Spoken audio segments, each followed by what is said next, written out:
Lycée privé Armandine Tsaramanroso ambony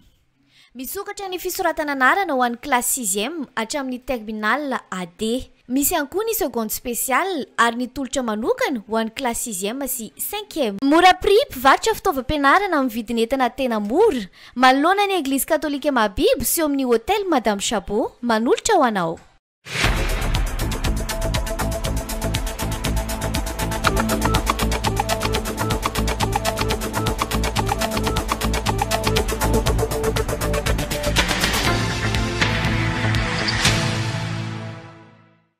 Efa tsy mahita irika amin'ny fangalaran'omby iredahalo ao amin'ny faritry ny Betsiboka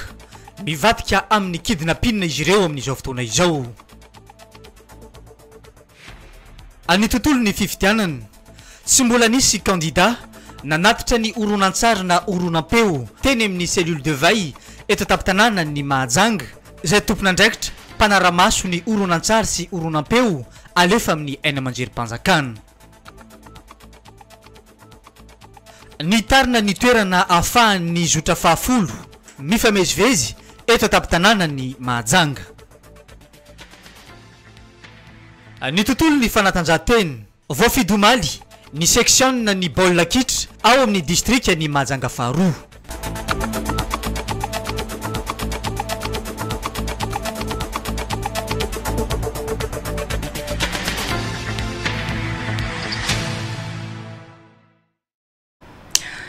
Alakamisy fa 20 oktobra 20 sy 20 manolotra ny araba tompoko lahy sy tompoko vavy ary asaina indray ianao anaraka hatramin'ny farany ny vaovaony radio télé nakay amin'izao atoandro izao. Isa taratsika izany dia eo amin'ny tontolony tsy fandriam-pahalemana eny amin'ny faritra Betsiboka iny. Nisesy tokoa raha nitrangana tsy fandriam-pahalemana indrindra fa ny fakanan-keriny tao amin'ny faritra Betsiboka tamin'ity volana oktobra ity raha ny fanazavany komandny gendarmerie pirenena eto Mahajanga. Mafampana ny raharaha saingy efa manao ezaka izy ireo amin'ny famahalavalana an'izay raharaha mafampana eo amin'ny tontolony fakanan-keriny izay. Ndao ary arahantsika ty fanadiadiana ity.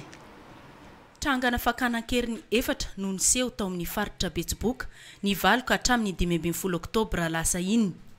Efa tsy mahita lalana amin'ny fangalarana omby loatra ny mpanao ratsy hoy ny komandny gendarmerie pirenena eto Mahajanga noho ny fanatanterana ny hetsika mandio ka lasa mivarina any amin'ny fangalarana olona indray. Mpandraraha avokoa no olona sibatra treto ary mitaky vola be ny pakan-keriny. Ao anatin'ny faritra Betsiboka zany amin'izao dia isan'ny endrika sy filaminana vaovao mihitsy ity resaka kidnapping ity. Taorian'ny opération mandio zay nataon'ny gendarmerie ny tanay sapanay kosa zany amin'izao miatery le fomba fangalaran'omby. Rehefa miatery le fangalaran'omby dia lasa ny fangalaran'olona indray zany no endrika vaovao isehony sy filaminana amin'ny faritra Betsiboka iny. Voalohany le tao 8 oktobra tao Andriba. Entsika ngambany iny tamile andro na nidinany le mpanao GMJ nisy accident tary amin'ny fidinana alohan'ny Matsinjo. Dia nirotra tany ny gendarme namonjy voina tamin'ny accident dia fotoana iny nararotan'olona nisy nanafika teo amin'ny tanàn'Andriba sady nakan'olona nakanjareo opérateur anankiray. Nisy tranga anankiray indray tamin'ny 12 oktobra tao Bekopoly tanana Tanambao commune Saratanana. Indray olona mpanao bara no tafina olon-drasy maromaro mitomborongo fitaovam-piadiana nazahoan'zareo vola 1 million d'ariary no mbola nentin'zareo ihany koa ny le ramatoa tompon'le bara. Dia efa vosotra ihany koa ireo olo reo raha nandoa vola 10 million d'ariary tamin'ny Pakatakalinainy. Nitranga farany tamin'ny 15 oktobra lasa teo tamin'ny morony ranony Betsiboka iny. Nisy 40 eo zareo no naka akizy anankiroa zay samy 12 taona daholo. Dia zareo amin'izao mitaky 80 millions d'ariary amin'ny fianakavian'ireo olona azon'ireo reo. mitaky vola be amin'ny fianakaviana ny pakankeriny amin'ny tsorana ny takalonaina ka matahotra araka izany ny tompokavana. Ny fiara-miasa amin'ny mpitandro filaminana sy ny fanomezana loharanom-baovao ihany anefa no ahafahana misambotra azy ireny. Le gendarmerie dia manao ansoavo amin'ny vahoaka. Marina fa sy maintsy manao menace, manao fampitahorana ireo olo ireo mba azahoany vola amin'ny fianakaviany izay olo alaindreo. Zay foana moa ny lamody. Raha miteniteny amin'ny gendarme nareo na miteniteny amin'ny manam-pahefana nareo, raha vao mahita manam-pahefana mihetsiketsika amin'ity zay dia vonoinay ny avanareo. Hany zany ka matahotra le fianakaviany zay fianakaviany takalinaina hiara hiasa aminay. Dia lasa malalaka ny fahazahoan'zareo vola, ka raha io anefa mitohimitohy dia tsy karetraretra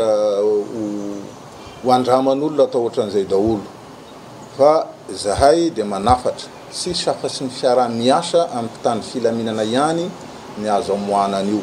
Raha ny vaovao voaray farany, efa votsitra soamantsara izy roa vavy mianaka nisy nakankeriny tao tsara tanàna ny alarobia 17 oktobra teo. Lela vola sy finday avolenta miisa 720 no notakin'ireo jiolahy tamin'izany.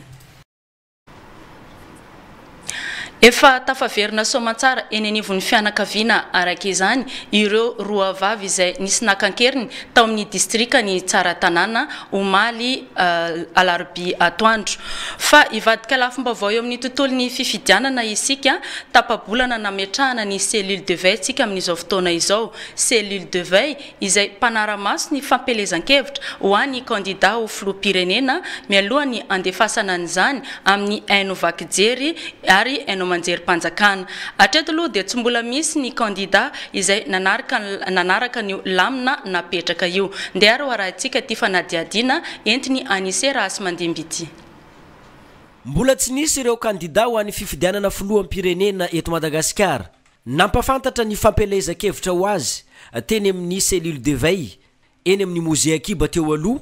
raha ho antsika ato amin'ny faritany ny Mahajanga raha ny fanazavana voaray avy amin'ny tompona andraikitra ao anatin'ity cellule de veille ity. Raha ny tokony ho izy mantsy dia alohany andefasana ny ireny fampelezan-kevitra ireny amin'ny haino manjerim-panjakana izay misy eto amintsika dia tokony andalo eo anivon'ny cellule de veille izany fampelezan-kevitra ho an'ny candidat ho filoham-pirenena eto Madagasikara izany. Hatramin'izao mbola tsy nisy ny nampafantatra izany teo amin'ity toerana ity. Isan'andro mahazo 3 minitra maimaimpona amin'ny télé sy amin'ny radio ireo candidat tsirairay avy era Madagasikara indrindra fa ao anaty faritra Bonko voakasika izay zavatra izay. Hatramin'izao zany zay mbola tsy misy candidat zany aloha hatreto nandefa an'izay 3 minitra maimaimpona zay fa mbola miantso foana zahay zany hoe mbola misy créneau mbola misy sehatra ahafanareo miditra atao amin'ny haino manjerim-panjakana ny radio sy ny télévision eto Mahajanga amin'ny 3 minitra maimaimpona isan'andro. Efa misy moa ny calendrier makasika an'izay napetraka anay ao anivon'ny fibeparitra serasera sy ny fifandraisana amin'ny androm-panjakana. Anjara asany eo anivon'ny cellule de veille no manara-maso an'ireo fampelezan-kevitra rehetra izay alefa amin'ny haino manjerim-panjakana. Misy mantsy ny lamina izay tsy maintsy arahana alohany andefasana azy ireny amin'ny TVM sy RNM. Fa alohan'izay tsy tonga dia aterina aty ilay 3 minitra izay angatahana fa tsy maintsy mandalo eo anivon'ny cellule de veille izany hoe any amin'ny sedinareo manaritra an'ilay izy ao Mozea Kiba taloha eny amin'ny village. Dia jerenay ao amin'ny cellule de veille ilay horonan-tsary sy horonan-peo enona dia rehefa avy eo mahazo validation ankatoavinay dia asinay cachet rouge dia alefa amin'ny radio sy haino manjerim-panjakana. Ho anay eo amin'ny serasera dia resaka teknika ny jerenay manahoana ny qualité n'image, manahoana ny format nampiasaina. Fa ho andro zareo amin'ny senia dia mijery izy maromaro ny zavatra tsy azo atao ao anatin'ilay horonan-tsary sy horonan-peo ohatra hoe sao dia misy mampiasa drapeau malagasy ohatra sainam-pirenena malagasy sao dia mampiasa hira pirenena misy anatin'ireny hira na jingle reny misy hira pirenena na hira zavatra hoe ampiasaina ho an'ny fanjakana nefa ampiasaina ao anatin'iny spoti horonan-tsary na horonan-peo iny. Zareo amin'izay moa tena malala zavatra ho jerena. Mazava ho azy moa fa jerena ihany koa ireo olona mandray anjara ao anatin'ilay horonan-tsary hoe sao de misy ohatra mpiasa-panjakana na ohatran'izay a de tsy aivina ihany fa tsy voakasiky ity fanaraha-maso ity ireo dokam-barotra sy ireo fampelezan-kevitra ho an'ny kandida filoam-pirenena alefa amin'ireo aina aman-jery tsy miankina izay misy eto amintsika voatokana ho an'ny aina aman-jery-panjakana irery ihany izany mivondrona ao anatin'izao cellule de veille izao ny mpiasa eo anivony seni sy ny tompona ndraikitra avy eo anivony ministera ny serasera sy ny fifandraisana amin'ny androm-panjakana izay misy eto Madagasikara. Mbola iverenantsika ny tontolon'ny fifidianana rehefa avy efa ivadika vaovao lafo ny fitaterana kosa aloha isika anoizantsika ny vaovao izay nasiana fanatsarana ny tontolon'ny fitaterana amin'ny zotra fahafolo eto Mahajanga ny tarina lavidavitra kokoa manko ny fiantsonana any amin'ny farany ity zotra fahafolo eto Mahajanga ity Wilirany Menjanary ny tarina hatrany amin'ny siteratsiraka Antany Malandy avaratra 2 ny terminus ny zotra fahafolo na ny ligne 10 izay miasa eto an-tampon-tanàna ny Mahajanga hatramin'izay no efa nanao fangatahana ny ponina eny amin'ity faritra Antany Malandy avaratra 2 ity ka izao no nahazo valiteny avy tamin'ny lehibe ny fokotany ny Antany Malandy afa-pasahiranana tena faly na dia zanakanay ara mandeha mianatra tsy mijaly amin'ilay midina amin'ny lalana iny tena faly be mihitsy zany karaha bisy aty ambony aty de faly zay ka raha aty izy zany tonga aty anareo manam-pahefana misaotra betsaky sara tsy ho jano hoy sotra be eto Antany Malandy avaratra be tonga teny toerana nametraka tamin'ny fomba ofisialy ny terminus ny zotra fahafolo eny Antany Malandy avaratra 2 ny tompony ilay coopérative izay ny fampiresaka atamin'ny lehibe ny fokotany ny Antany Malandy voalohany makasitraka ny coopérative Matsinjobisy nagneky ny fampiraragna itiny tsy fagnavozana fotsy hoe tsy hoe zavatra vonatao bitibitika nanomboka tamin'ny 2006 nitenako matao agnatin'ny coopérative raha teo efa nangataka tagny commune nekeny commune fa noho le tsy fisian'ny lalagna zany mbala tsy nandeha izy amizao isoragna amin'ny tafitafy koa zay mizy satria navy tamindreo no nahitagna zao fahasovagna lehibe zao raha vao vita ny lalagna itarigna amizay tegna tokony misy izy ny ligne 10 eto ny tegna tokony tena misy ligne 10 hatra zay fa noho ny lalagna mbala tsy vita zany ary zay koa ma nifampiraraha tamin'ny tompiny nagneky izy ary amizao koa zany ny vahoaka tompim-pahefagna voalohany eto Madagasikara ny vahoaka nandeha tamiko nangataka zay zany namonjy ireo raha vao vita lalagna io misy vinavina koa izy zany tianay ifampiraragna amin'io Matsinjobisy io amizao ligne 8 angatahiny vahoaka mila mifindra amin'ny tanàgna madio mbala ezaka vaovao zany zay zany io de tanao mavina ny fanaovako tamin'ny vahoaka hoe mila miova mila magnatombo vahoaka zay ny fampanosoagna fa tsy ny vahoaka no mitsakaraka fampanosoagna manomboka izao izany afa-pasahiranana ny ponina eny an-toerana tsy ponina intsony no manantona ireto fitaovam-pitaterana ireto fa ny fitaovam-pitaterana no manantona ny ponina arak'izay dia afa-pasahiranana ireo ponina any amin'ny mampiasa nyity zotra fahafolo eto Mahajanga ity fa eo iverenantsika ny tontolon'ny fifidianana araka ny nazavaiko teo manohy ny fiteteza-paritra ataony hatrany ny kandida faharoa ambin'ny folo ery Rajaonary Mampianina tany amin'ny faritra Amorony Manizy noho ny tafa-mivantana tamin'ny vahoaka omaly alarobia Wilirany Menjanary mangamanga ny sary izay no ambetiten'ireo vahoaka tao Morony Mani raha niona ny vantana tamin'ny kandida laharana faharoa ambin'ny folo ery Rajaonary Mampianina nampiatsahivy ny vahoaka teto ny zavabita n'ity kandida ity nandritra ny maha filoham-pirenena azy raha tsy laza fotsiny ny fambolena sy ny fiompiana am'izao fotoana itenenantsika izao lasa sompotry ny Madagasikara ny faritry ny Morony Mani amin'ny famokarambary nanamafy ihany koa ireo vahoaka fa tsy misy filoham-pirenena na vita be teto amin'ny firenena raha tamin'ny faritry ny Morony Mani mbola vonona ny kandida laharana faharoa ambin'ny folo amaly ny etaetam-bahoaka ary sy anohy ny asa fampanosoana ho any ity faritra ity Benara fahendrena zay ny efa afatry foana za moa dia mpampianatra raha teo temiteny an'izany fa ny fahaizana azo ratovina any amin'ny fianarana azo ratovina n'aiza n'aiza fa zay zavatra lehibe ratovina ao anatin'izany fanabeazana azonao zany dia zao ny fahendrena rava ny firenentsika atao anatin'ny 10 taona latsaka atao anatin'ny fahantrano ary lasa ravatra amin'ny sotoavina malagasy ravatra amin'ny fahendrena malagasy lasa tsy misy fifanajana intsony lasa fiantsina misy lasa eriseritra ny manjaka nefa firenena ny men'Andriamanitra ny arena rehetra tokony iaina ny ponina ao aminy miadana finaritra ary zany mahatonga tena faly amin'ity androany ity tonga eto aminareo te ilaza izany fa ianareo dia olona manana ny fahendrena satria mianatra an'izany ary inoko faratahaka izany daholo eto amin'ity firenentsika ity ho vetivety dia ho tratratsika mifampandrosoana Madagasikara to plasy to amin'ny taona 412 rehefa tonga teo amin'ny fitondrana ao dia 3 tapitrisa taona ny vary vokatra teto Madagasikara niasa isika nanao barazy isika name masomboly isika nanao fitarian-drano isika name fitaovana isika ary amin'izao fotoana izao dia efatra tapitrisa taona zany ny tombo 3 isanjato ny vokavary ary izao zany no toizantsika afaka 2 taona dia aleo tena arabary Madagasikara to plasy to ka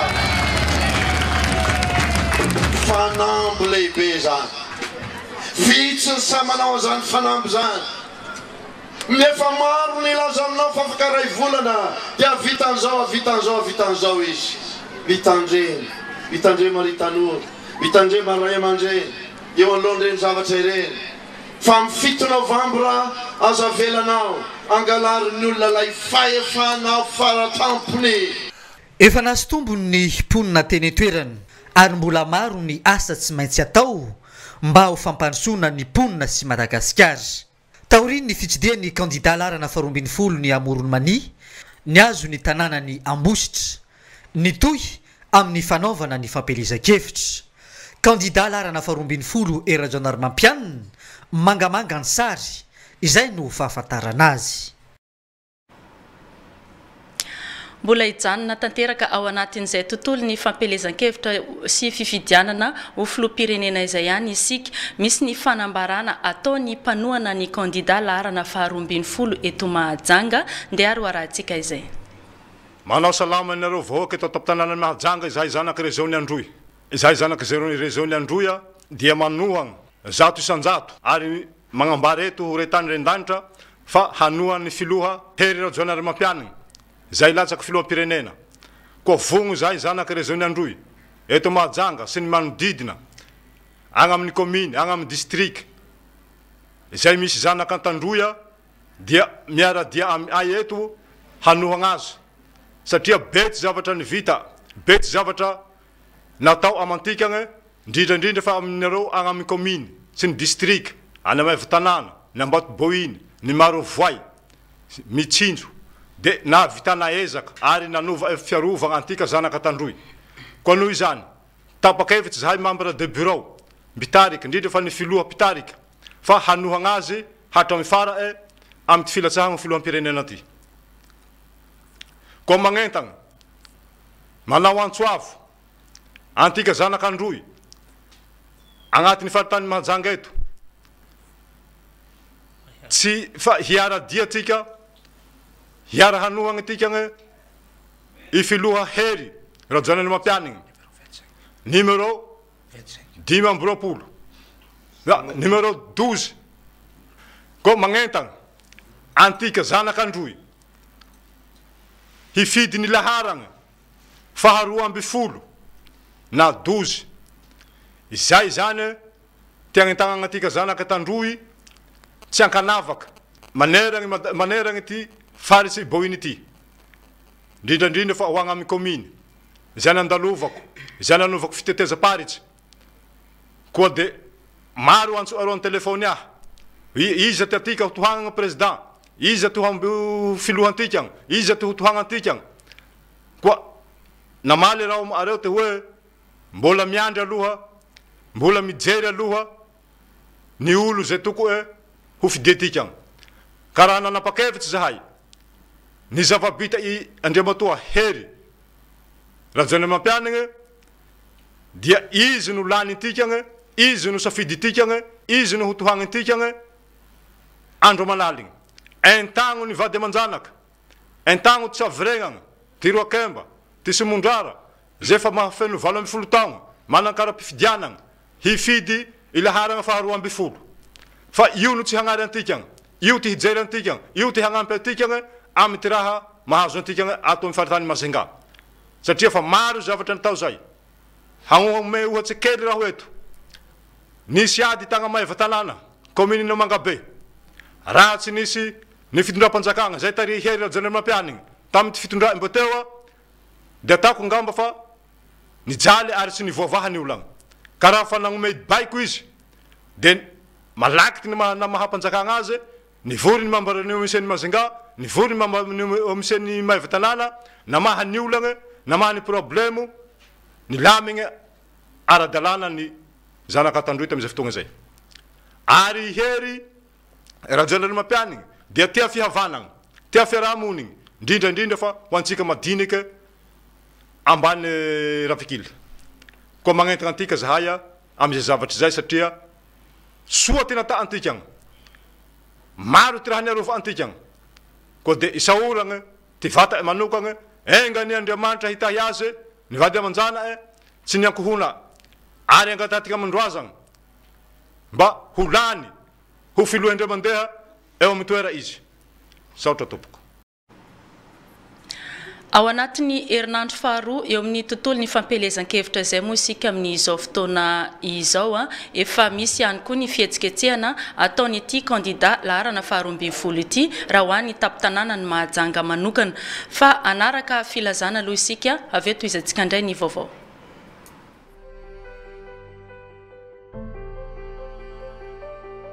Collège privé idéal Ambomandamina mandray mpianatra maternelle hatramin'ny classe de première. Sara mpianarana tena mirary de mirary. Droit d'inscription 20 000 ariary. Voka-panadinana tsara trano. Ny teny ampiasaina ao dia ny malagasy, français ary ny anglais. Amin'ity taom-pianarana vaovao 7 sy 7 ity dia ampianarana maimaim-poana ny teny frantsay, français parlé, ny mpianatra rehetra. Toanana ampitiavana amin'ny alalan'ny cours maimaim-poana ihany koa ireo ankizy izay tsy maharaka ao amin'ny primaire sy ao amin'ny classe d'examen 7e sy 3e. Ny classe de seconde sy première dia omena fihenam-bidy 50 isan-jato amin'ny droit d'inscription. Fanazavana fanampiny sy fisoratana anarana manatona ao amin'ny birao na antsoy avy hatrany ny laharana 032 50 035 83. Vonjovonjeo fa voafetra ihany ny toerana. Fidirana ny talata fahenina amin'ny volana novambra taona 2024. Vakina aminao ihany koa ity tolotrasa zay tonga eto amin'ny RTN ity filazana tolotrasa eto Mahajanga. Ny fikambanana TVHFB Mahajanga dia mandray ireo tanora rehetra vonina hiasa sy afaka hiara-iasa aminy. Tanora hiasa anao sécurité lahy na vavy feno 12 ka hatramin'ny 17 taona manana kara-panondrom-pirenena mahafeno hiasa na vonina ny anome fiofanana ny amin'izany olona vonina sy matotra ary ara-potoana. Raha liana ary ianao dia atero aingana ao amin'ny bureau ny TVHFB ampasika Mahajanga be ny antota taratasy misy ny mombamombanao miaraka amin'ny taratasy fanamarina ponenana iray na certificat de résidence miampy sary tapaka sy sary lava iray. TVHFB Mahajanga fikambanana vonina ampandroso ny faritry Boeny anampy ireo tanora namana amin'ny fanomezana asa ary itsinjo ny hoaviny zandry amampara. Fanazavana fanampiny dia antsoy ny laharana telefona 032 42 970 02 na 034 31 992-58 mbola verina eo ihany moa izay filazana izay fa anohy ny fampahalalam-baovao antsika atsangany eto Mahajanga ny fikambanam-behivavy teraka Atsimo Atsinanana misy ny fiantsoana fivoriana nataony tompona andraikitra sy ny fanazavana mikasika an'izay fikambanana izay ndeha aroarahantsika. Mbola faly miarahaba ny mpanaraka vaovao amin'izao atoandro izao ato amin'ny teleny RTN. Tonga eto izay fikambanana Grand Sud-Est Mahavango izay anentana atsika vehivavy Grand Sud-Est Mahavango manomboka Latamananjary ka hatramin'ny faritra Fort Dauphin.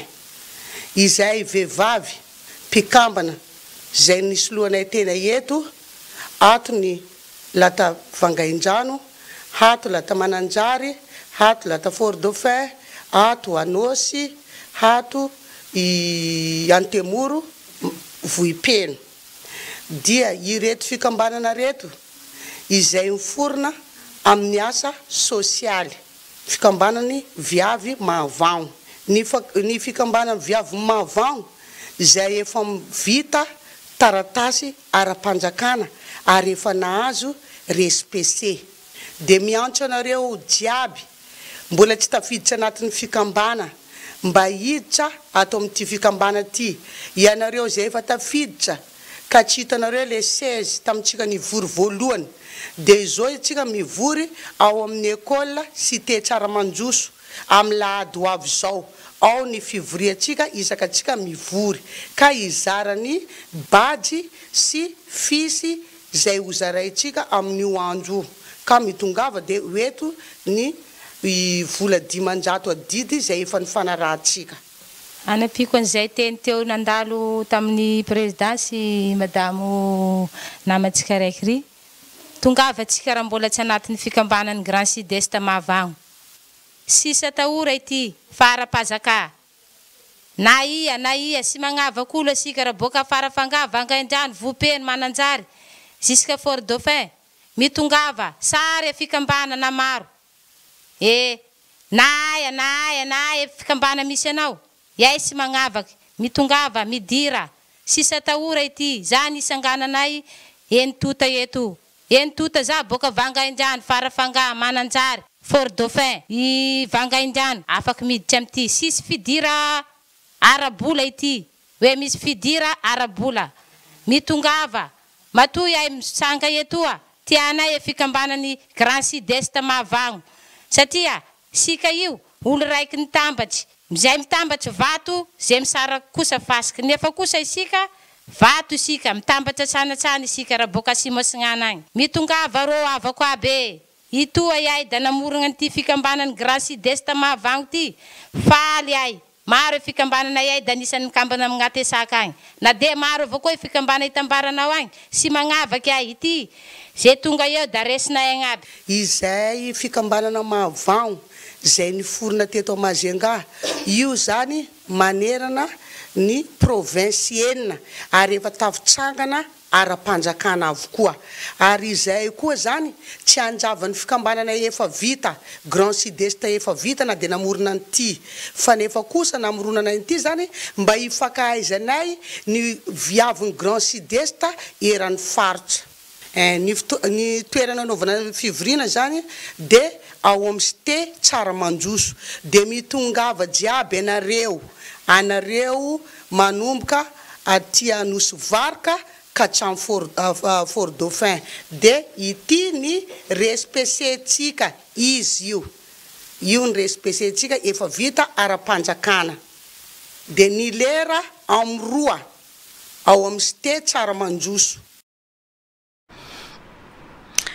Fikambanana Mahavango, fikambanana vehivavy ao anatin'ny Grand Sud-Est ity miantso fivoriana ity fa iverenantsika ilay tontolon'ny fitaterana teo mampitaraina ny mpampiasa lalana tokoa raha ny lalana eny amin'ny faritra Tsaramandroso iny ny fiovana nisy teo amin'ity resaka fifamoivoizana ity tsy mbola voafehy mpamily loatra manko ny fisiany izay fiovana izay ka niteraka olana ho an'ireo mpamily ireo misy ary ny fanazavana entiny tale paritry ny asa vaventy eto Boeny atao anatin'ity fanadihadiana izay hoentiny sitraka raha arin-jatovy ity.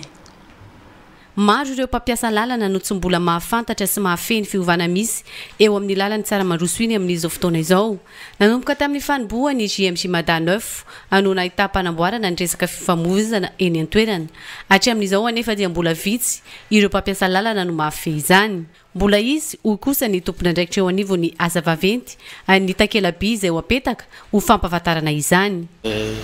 Raha tsika mahita moa izany zava-misy eo amin'ny lalana makany Tsaramanroso makany Amboroviny misy karazana fahatsotana petraka zany amin'iny ilo nefa amin'izao zany lizy mety metra-pantana iny atsika rehetra hoe ino moa tonga lizy ohatrany hoe mbola tsy milamina kely zany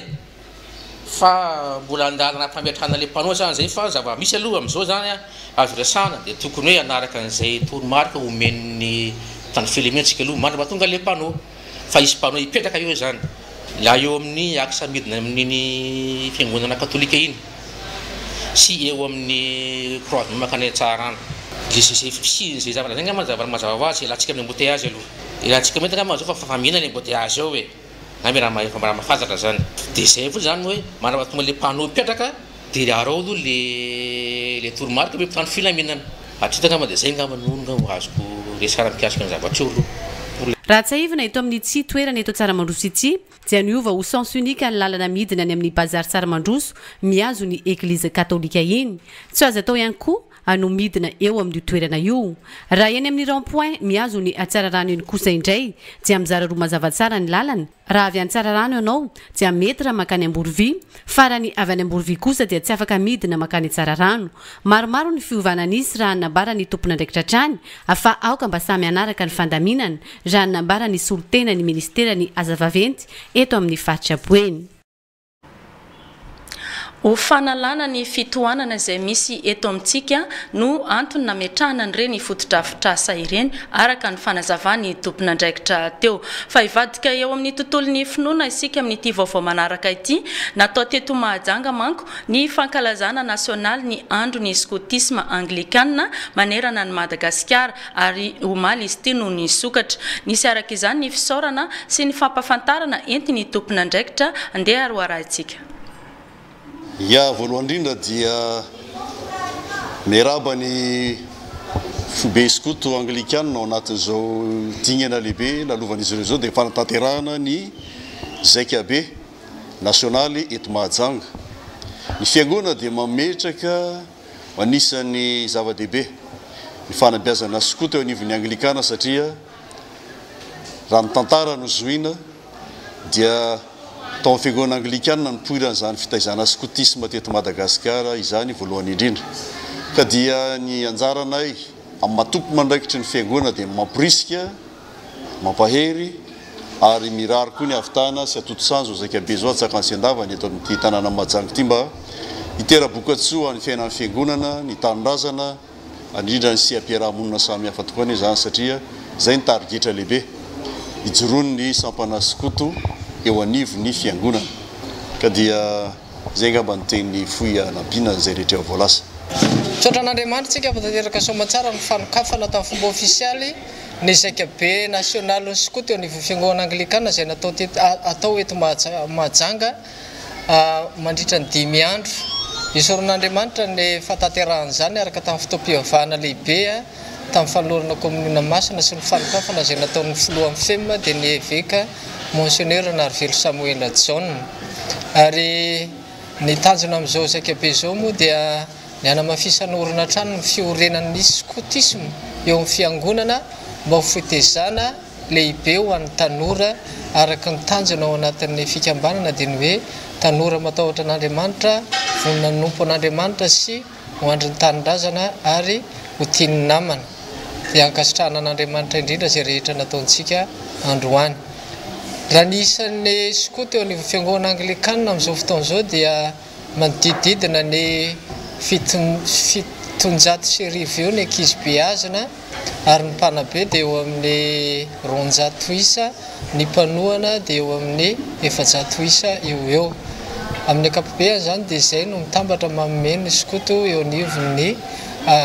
fiombonamben'ny eklezia episkopaly malagasy dia misaotra indrindra nireo rehetra izay niezaka nanolo tanana sy nahatotosa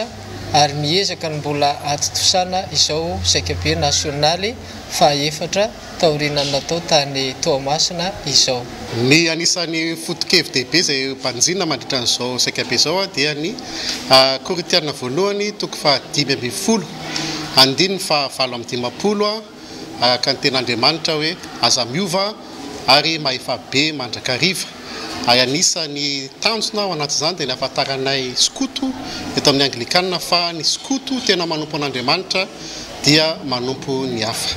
Anisan'ny namola volany tena moa ny skoto tao amin'ny Anglikana, izahay raha teo Anglikana dia tonga eto ny Foy Betily manotrona ary manome voninahitra ary indrindra ihany koa mizaika ao anatin'ity zakabe an'ny skoto Anglikana ity. Dia fifaliana ho anay eto amin'ny diocese Mahajanga zany no mandray ny izao zakabe fahatelo atao eto Mahajanga izao, ary faly izay mandray ny mpizaika rehetrarehetra, anisan'izany ny filoha rehetrarehetra sy ny mpizaika rehetrarehetra izay atao eto Mahajanga. Mirary soa an'ny mpizaika izahay ary manantena hatrany ny fiarah-miasa indrindrandrindra amin'ny mponina Mahajanga, indrindra fa ny tsika eto Mahajanga villa amin'ny fandraisana sy ny fiarah-miaina ao amin'ny skoto Anglikana mandritry ny 5 andro.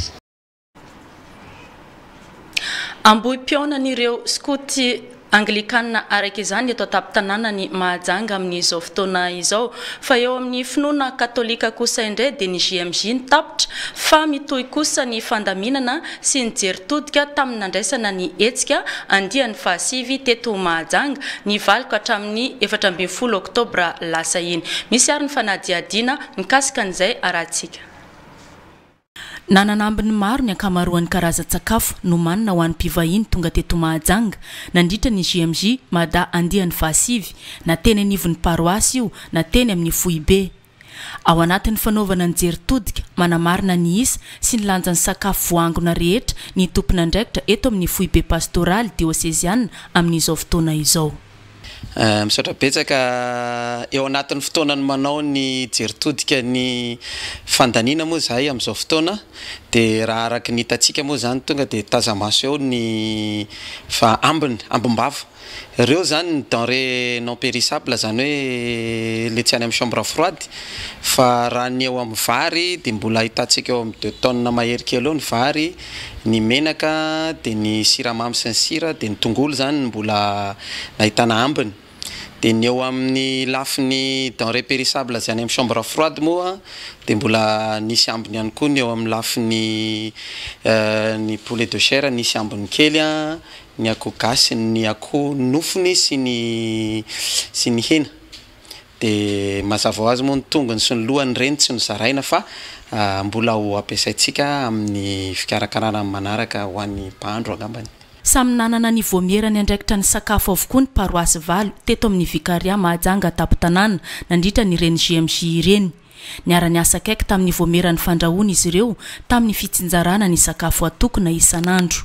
Mpivahiny manodidina ny 2 isaky ny sita fianarana katesizy no nozaraina sakafo nandritra ny 7 andro. Sity nisy anay sity tsara mandroso manokana dia nirindra araka ny tokony ho izy zay zavatra tokony ho andrahoana, fa eo amin'le fahatarana kely teo amin'ny fizarana angamba satria tsy mora ny manao zavatra fa manomboka amin'ny roa sasany haricot-vert rogony no tsy maintsy andrahoana ovonina mandra-pahatonga ny hariva,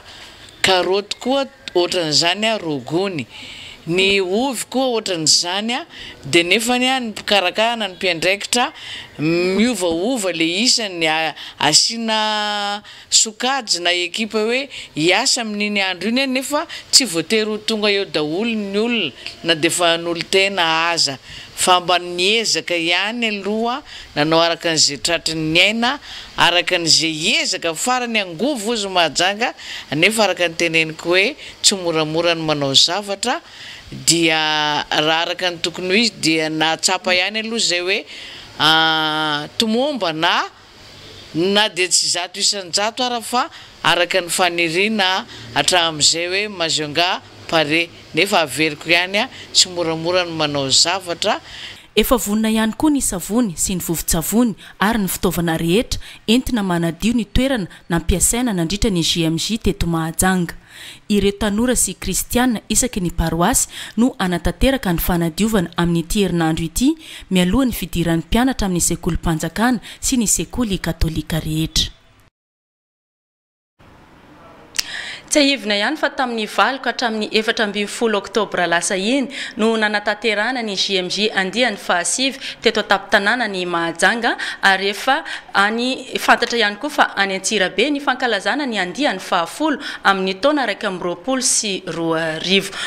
Fa eo amin'ny tontolon'ny baolina kitra kosa indray no anoizantsika ny vaovao ny ona sy nanome fankasitrahana ny ekipan'ny Barea-ny Madagasikara ny filoham-panjakana Rivo Rakotovao omaly alarobia nisy ny lelavola natolotra ho azy ireo. Wilirany Menjanary. Nitolorana vola jato tapitrisa ariary ny ratsamagaika ny Barea-ny Madagasikara ho fankasitrahana amin'ny fahombiazana ny fiatrehana ny kanina 724 izay tanterahana any Cameroun.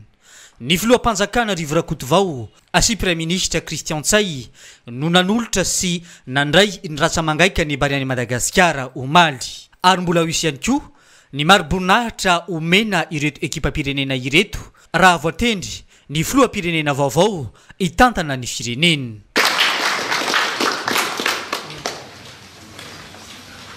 Fantatsika efa nisy manahirana nangataka ireo olon'ireo mba le avant spécial zay fa reraka tsy nanavaly teny sy mety isiany médecine zany fa zay lonjavanatsy dia ozy aho hoe raty conseil des ministres hoe tsy maintsy manaitra atsika zany amin'ny fanjakana atsika amin'ireo olontsika ihany keo iny anao ataontsika amin'ireo satria efa nampiseho ny heriny sy ny tanjany ary ny heritsaina ireo olon'ireo tanatin'izay sy ny fitiavany tanindrazany aho tonga amin'izao seizao zay mahatonga antsika tsy maintsy satria hiatry amin'ny kanina kosa ve dia tsy maintsy ho atao ny fanomanana fa tsy hoe any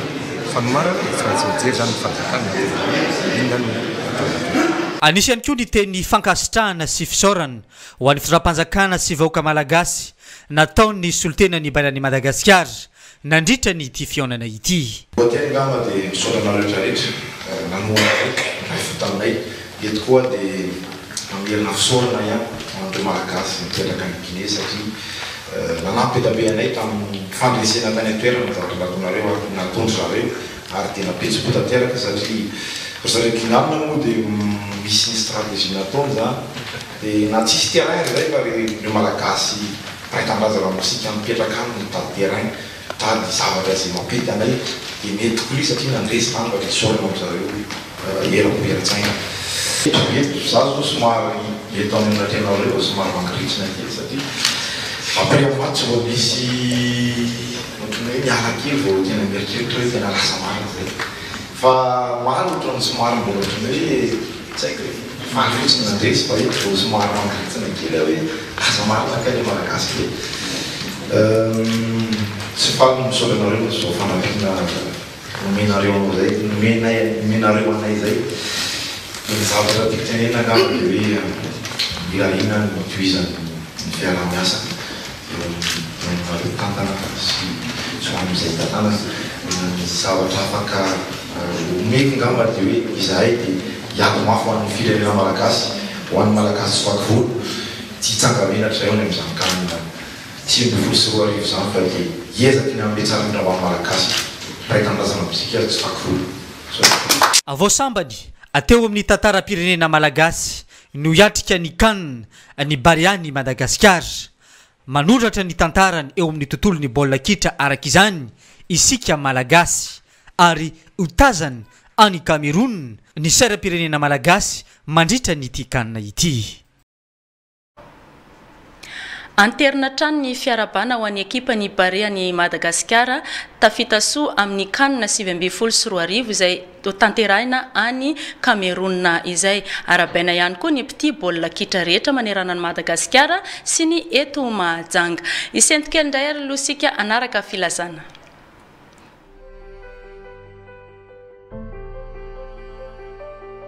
Collège privé idéal Ambomandamina mandray mpianatra maternelle hatramin'ny classe de première. saram-pianarana tena mirary dia mirary, droit d'inscription 20 000 ariary. Voka-panadinana tsara trano. Ny teny ampiasaina ao dia ny malagasy, français ary ny anglais. Amin'ity taom-pianarana vaovao 7 sy 7 ity dia ampianarana maimaim-poana ny teny frantsay, français parler, ny mpianatra rehetra. Toanana ampitiavana amin'ny alalan'ny cours maimaim-poana ihany koa ireo ankizy izay tsy maharaka ao amin'ny primaire sy ao amin'ny classe d'examen 7e sy 3e. Ny classe de seconde sy première dia omena fihenam-bidy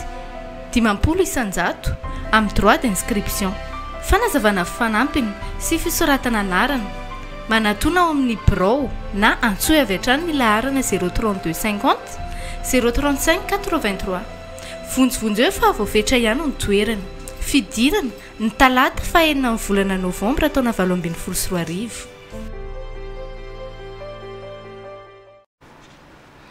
Indro verina aminao ihany koa ilay tolotrasa teo ny fikambanana TVHFB Mahajanga dia mandray ireo tanora vonina hiasa sy afaka hiara-iasa aminy. Tanora hiasa anao sécurité, lahy na vavy feno 12 ka hatramin'ny 5 taona manana karapanondrom-pirenena. Mahafeny hiasa sy vonina anome fiofanana amin'izany, olona vonina matotra ary ara-potoana.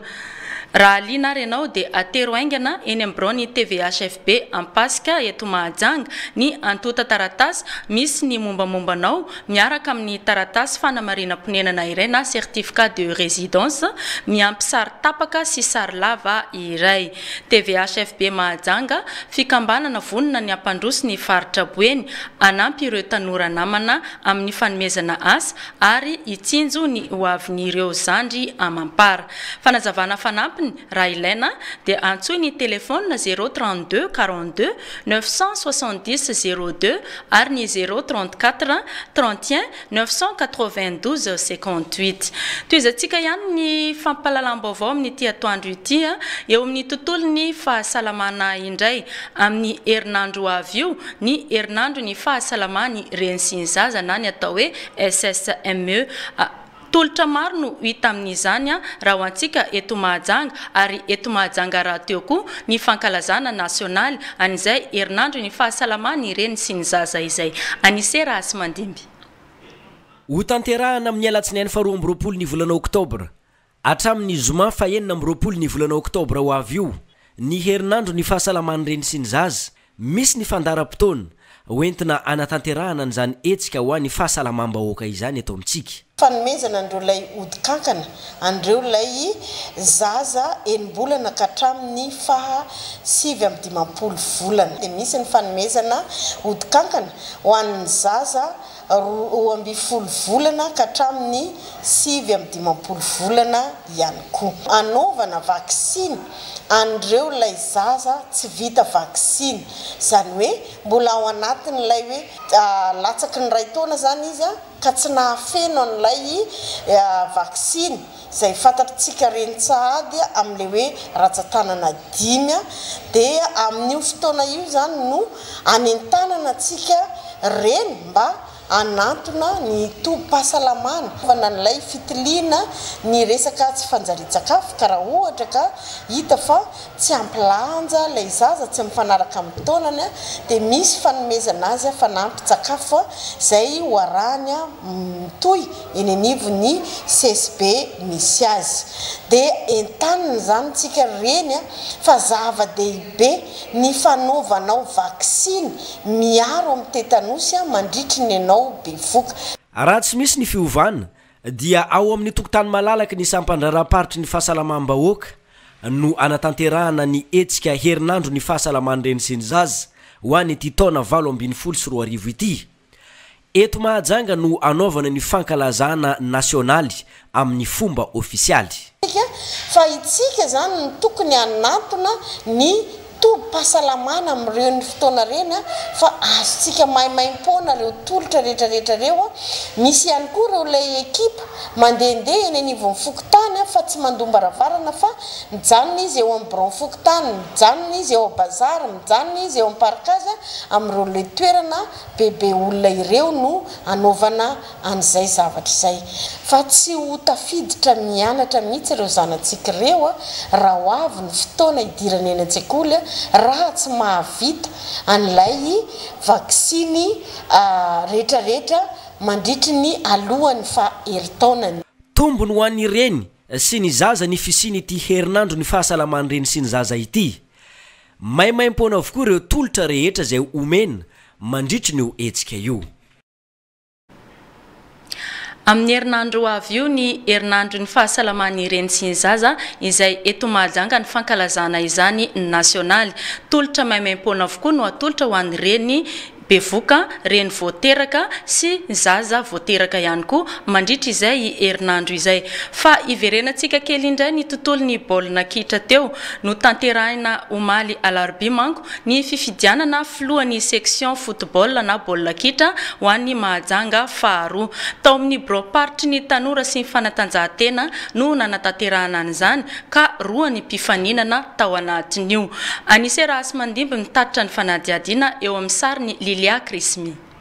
Rafalieri Andorodin no lany filohan'ny seksiona ny baolina kitra ao amin'ny distrika ny Mahajanga faharoa nandritra ny fifidianana izay notanterahana tamin'ny alarobia fa 17 ny volana oktobra tao amin'ny bureau ny sampandraraparitry ny tanora sy ny fanatanjahantena roa ny mpifaninana tamin'izany dia Irabena Tsimba Andria Miaingo sy Rafalieri Andorodin ka ity farany no lany tamin'ny Isambato ronoray satria kluba telo no nandray anjara tamin'ny fifidianana dia ny Ascub avy any amin'ny Betsako, FCB Bonamary ary FC 3R Belobaka. Misahana ny andraikitra eo amin'ny mahafilohan'ny seksiona ny baolina kitra ny Mahajanga faharoa i Androdin mandritry ny 4 taona. Farisahirana satria maro ny adidy izay andreketana amin'izany Mahajanga teo zany hita fa section resahana section baolina kitra ny ampompoboazy zany hoe ny ampiezahana farafahaingany indrindra no efahana manao compétition betsaka indrindra ao anaty section Mahajanga teo hatreto aloha telo ny club tonga taratasy teo aminay Mahajanga teo fa misy ihany zany hoe misy anapokoso misy tonga fa ngamba masika fa efa mitsangana Notrony ny talemparitra ny tanora sy ny fanatanjahantena eto Boeny izao fifidianana no tanterahana izao. Raha manangana section na velona manaraka ny koa ny elatra inona ny elatra le DTR teo le TRA ato azo type délégation régionale des arbitres direction T les DTR récapté délégué régional rectif une technicien vieux Miss Bro anatini DTR Miss Bro anatini DRA donc les arbitres en euro mais tu mets miaraka rava section rava manaraka zay koa reto vovo section vovo koa reto pas forcément avant la tsagandraiky le membre teo zay désigné teo hoe ty président ty zao ao anatiny développement sport de misy politique TB io zany tsy maintsy ananany taka zany de manana politique anareo politique de vulgarisation de manana politique anareo politique de promotion zay vomito politique de développement karefananao raha io areo tady aby leranga io ino zavatra tokony zay zany misy politique de vulgarisation misy politique de promotion misy politique de développement inona ny atao amin'ny vulgarisation ny tarazana karazana famahoahana zany fampivelarana tsisy io zavatra io vitany erangaty any amin'ny quartier manaonao rencontre kelikely any anareo manao rencontre kely any satria mbola tsisy cadre technique manofana. Notanterahana tamin'io andro ihany koa ny fifidianana ny sekretera général ny section ny baolina kitra ho an'ny Mahajanga faharoa. Rabena Tsimba no voafidy tamin'izany ary tale teknika régionaly lany tamin'io Randimby Liliak Rismi. Izay ny tontolon'ny baolina kitra fa iverenantsika ihany koa ny vaovao mikasika ny finoana teo nisy ny fanambarana ataony tompon'andraikitra avy amin'ny fiangonana vaon'ny oloko eto Mahajanga ndeha aro arahantsika izay. Eny ary miaraba ny mpanaraka ny fandarana pasteur Rijaso avao amin'ny fiangonana vahoan'ny oloko no miakatra eto amin'ny plateau moa zany amin'izao ora sy fotoana izao. Ny anton'ity fotoana ity ry havana izay manaraka ny fandarana dia makasika an'ilay alimbavaka raha riva zany anio alina amin'ny 6 ora etsy amin'ny tranobe ny kolotsaina maison de la culture no anatotosaintsika nyity alimbavaka mitondra loha hevitra hoe alin'ny fampisehoan'Andriamanitra amin'ny kery. Anisan'ny fotoana tena goavana izy ity zay arahana délivrance enjana sy mahery vaika tokoa araka an'ireny tselam-panentanana efa entsika amina ena manjery hafa maro eny dia nisan'ny fotoana miavaka tokoa zany no tontosaina raha riva ka anasa sy anentananao moa zany ny antongavaka eto amin'izao fotoana izao manao indrindra manaraka ny fandarana hoe ity ny fotoana tsara indrindra ho antsika mianakavy ho anao zay ao anatina mety ataontsika hoe ady mamaina ady sarotra angamany amin'izao fotoana izao eo ny fiatrehana ny fidira amin'ny mpianatra maro isan-karazany mety tsy manana fafana ny amin'izany ianao koa mety mbola tsy anasa na tompony drosy dia hoy izay hoe ity misy fotoana miavaka tena miavaka ary tsara indrindra zay anasana antsika rehetra anehoana Andriamanitra ny heriny sy ny fahatsarany ary ny voninahiny raha ny zava-misy dia betsaka ny zava-mitranga amin'izao fiainana izao maro no mikorotany tokantrano ao ireo karazana retina sarotra sitrany betabe zany ireo olona tonga manatona an'Andriamanitra dia ny akamaroan'izy ireny ihany koa ry havana dia tena mikorotany tokantrano be deaibe tena be deaibe ary zay indrindra moa no naneriny fonay zay taria amin'ny fanan'Andriamanitra tsara miara eo ambanin'ny fitarian'ny tompo anatotosany ity alimbavaka ity natao atsika rehetrarehetra tsy akanavaka na izy ianao na izy ary eto ihany koa dia mampafantatra atsika rehetra ho anao mety efa mpino kristianina na mbola tsy mpino na efa mivavaka na mbola tsy mivavaka dia hoia hoe tsy akanavaka izy ity fa fotoana tena mety indrindra ho atsika mianakavy aliny fampisehoan'Andriamanitra amin'ny kery iseho amin'ny heriny amin'ny fomba magaga tsy takatry ny sain'Andriamanitra any amin'ny fahatsarany rehetra Andriamanitra ho amintsika mianakavy ary te ilaza aminao hoe ity ny fotoana tsara indrindra ahafahan'Andriamanitra mamonjy anao ity ny fotoana tsara indrindra anehoan'Andriamanitra ny heriny ho amintsika mianakavy. Ny marary maro ny tanay misy fitosana any amin'ny kibo misy zavatra mandehandeha hoentina any amin'ny mpitsabo tsy hita hoe inona ty mahazo an'ilay olona ity fa rehefa atao mivavaka fanafahana dia mivoaka avao ny asana devoly misy karazan'olona tratran'ireny miambotsina reny ny kibo fa rehefa atao mivavaka fanafahana dia nisorana an'Andriamanitra fa miaina le kibo afaka le aretina be dia be tena tsy tamboisaina tratran'ireny areti-po miakatra tension zay aretina tena mampijaly olona ary reny moa no mitondra fatapahana lalandra fa ny mahafinaritra rehefa atao ny vavaka dia sitrana ireny olona ireny be dia be tena be dia be ny fitahina amin'ny lafiny ara-piainana indrindrindra hoia ny arabola ihany koa dia anisan'ny tena hoe mila ny fitahin'Andriamanitra tsika ao anatin'izay ka ho anao na izy ianao na izy ho anao miandry valim-bavaka ho anao mbola tsy nivavaka mihitsy ho anao zay mbola tsy niaina atao anatin'izany hoe ave misy an'izany alimbavaka zany ihany koa ave afaka mivavaka amin'ny alina ihany koa hitady an'Andriamanitra dia hoia hoe fotoana mety ho amintsika mianakavy ka ny fotoana eto manapetra ihany satria anentana sy anasantsika mianakavy ao anatin'izay no antony ekarako eto amin'ity plateau ty androany fa ny any anasako anao eo na tsika mivantana zany amin'ilay fotoana lehibe rariva anio alakamisy ariva amin'ny 7 ora alina moa zany no manomboka ny fotoana fa amin'ny 7 ora sasany eo na 7 ora eo alina zany dia isy ireo artiste évangélika maromaro zany hoe mpitoro ny filazantsara ankiry dia izy ireo no anafanany sehatra maromaro izy ireo anafanany sehatra ao anatin'izay zany ny tena marina dia ny hoe anomana amin'ny fiainam-panahintsika hidirana ao anatin'ilay fotoana nisan'ny tena ngeza be ka mpanakanto betsaka no iaraka amintsika ao a dia asainy ianao tonga fa afinaritra ny fiarana ianao indrindra zay mahita an'izao fandarana izao no entanina sy asaina hoe manana anjara fa ity no aliny ny fampisehoan'Andriamanitra amin'ny kery aliny indray monjy dia ampianovan'Andriamanitra ny tantara ampianovan'Andriamanitra ny zava-misy rehetrarehetra ka ampoantsika mianakavy ny fahasoavan'Andriamanitra ampoanao a ampoa ho ampatsika rehetra ny fahatsarany a ary aneo an'izay izy a amin'ny ity anio ariva ny alina zany amin'ny enin'ora ariva dia afaka tonga ianao a ka dia izay ny fotoana ary fa mametraka anao sady eo ambanin'ny fitahin'Andriamanitra mametraka ny veloma mandram-piona ho amintsika mianakavy veloma tompoko izay ny mikasika diny fa andeha ho averintsika indray ireo filazana teo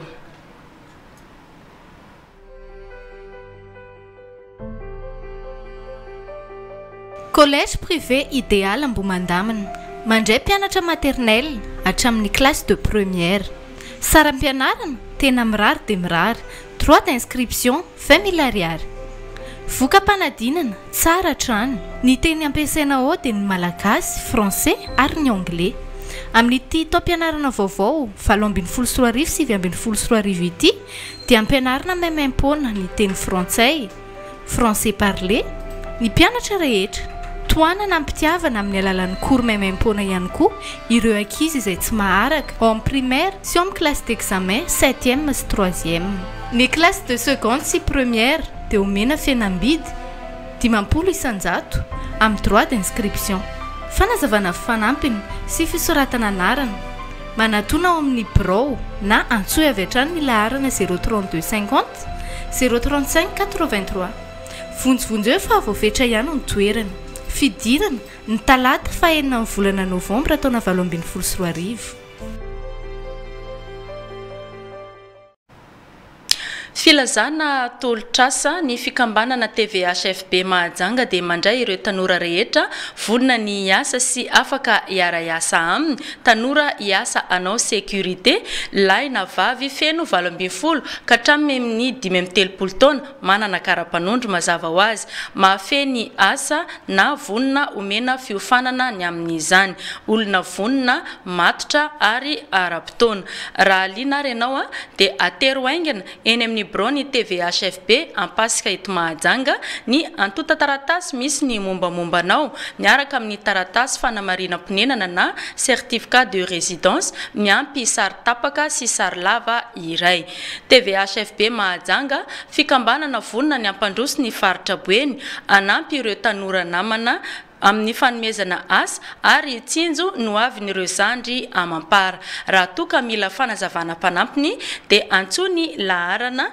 032 42 970 02 sy ny 034 31 992 58. Eo amin'ny vaovao iraisam-pirenena kosa indray dia nisehoana asa fiampiorohorona omaly alarobia tany amin'ny lycée ny Kertsa any Ukraine. Mpianatra sy mpampianatra maro no maty sy naratra tao anatin'izany. Tsy nitaza-potsiny araka izany ary ny vondrona iraisam-pirenena fa nandefa miaramila maro tany an-toerana manoloana n'ity trangana fampiorohorona ity. Adriel Brice.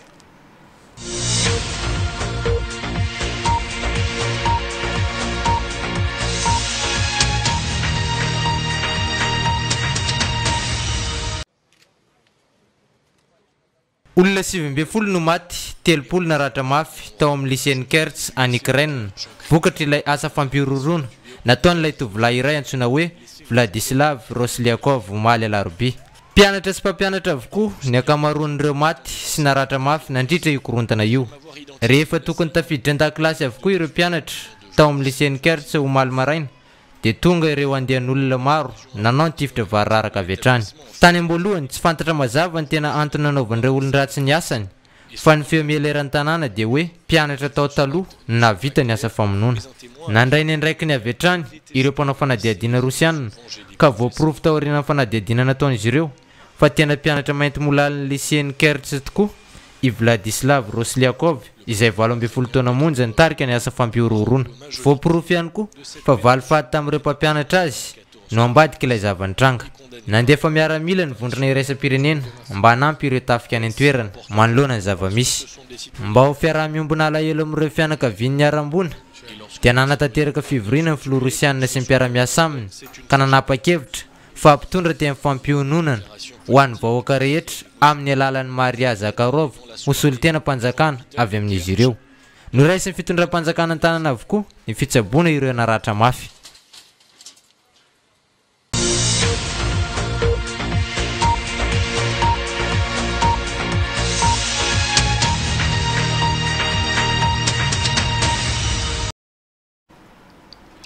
Amaraparana ny fotoana risika nisongadina tato anatin'ny vaovao ny RTN tamin'izao atoandro izao fa misesy ny trangana fakanan-keriny ao amin'ny faritra Betsiboka iny tato ato raha toka nangengina ny alatromby. Mafampana ny rara saingy efa manao ny asa ny ireo mpitandro filaminana avy eo anivon'ny zandarmeri-pirenena amin'izao fotoana izao. Eo amin'ny tontolon'ny baolina kitra dia niona sy nanome fankasitrahana ny ekipan'ny Barea ny Madagasikara ny filoham-panjakana Rivo Rakotovao omaly alarobia nisy ny lela vola natolotra tamin'io fotoana io. Eo amin'ny tontolon'ny fitaterana dia nasiana fanatsarana ny tontolon'ny fitaterana zotra fahafolo eto Tapitanana ny Mahajanga ny tarina lavilavitra kokoa hatreny amin'ny nisitera tsiraka iny izany ny farany fiantsonana izany ary nafaly ny vahoaka eny amin'ny faritra iny izao fanitarana izao ary amin'ny herinandro avy izao kosa ny herinandro ny fahasalaman'ny reny sy ny zaza ka eto Mahajanga no andray ny fankalazana izany nasionaly. Tolotra maimaimpona avokoa moa no atolotra ho an'ny reny sy ny zaza mandritra ny herinandro. Dia izay ihany koa no masaka azona tolotra ho anao tato anatin'ny fampalalamba vao ny RTN tamin'ity atoandro ity. Isaorana ianao nanaraka izany hatramin'ny farany. Veloma tompoko. Sy manodidina vaovao be indray ity tonga mora prix indray ny faribova fitaovam-pianaran'ny mpianatra amin'ny vidiny hafa mihitsy prix spécial rentrée scolaire manabatonga ny fidiran'ny mpianatra zay ho amiraina ny vidinentana ho mora prix ho potipotena tsy misy ohatrany ny vidinentana ho mora prix ao mandrabatonga ny fidiran'ny mpianatra faribobe complet ny fitaovam-pianarana maro karazana zo safidianana tsara toy ny cahier stylo cartable courte règle compas équerre sy sisa tsy voatanisa sy nanendro vesivesitsony ianao fa ho hitanao avokoa zay rehetra ilainao ao amin'ny mora prix fitaovana raitra manara-penitra nefa azo atao tsara ny vidy ao mora prix mas billet tombola maimaimpona zay rehetra mividy billet tombola mety esahoana loka goavana loka voalohany moto scooter loka faharoa écolage ny mpianatra iray mandritry ny herintaona loka fahatelo kit scolaire ny mpianatra iray mandritry ny herintaona misy ankoa t-shirt telopolo casquette telopolo sy loka maro samihafa ny fisariana dia ataon'ny police de jeu miasa apotsy 29 décembre devant ny hôtel de ville manomboka amin'ny rona tolakandro tongava ry mividy ao mora prix devant ny fiangonana katolika mahabiby na iankoa ao mora prix mangy devant ny hôtel madame chapeau ao mora prix mbola azo atao ny vidinentana raha mitamin'ny hafa mora prix mora cahier mora prix mora entana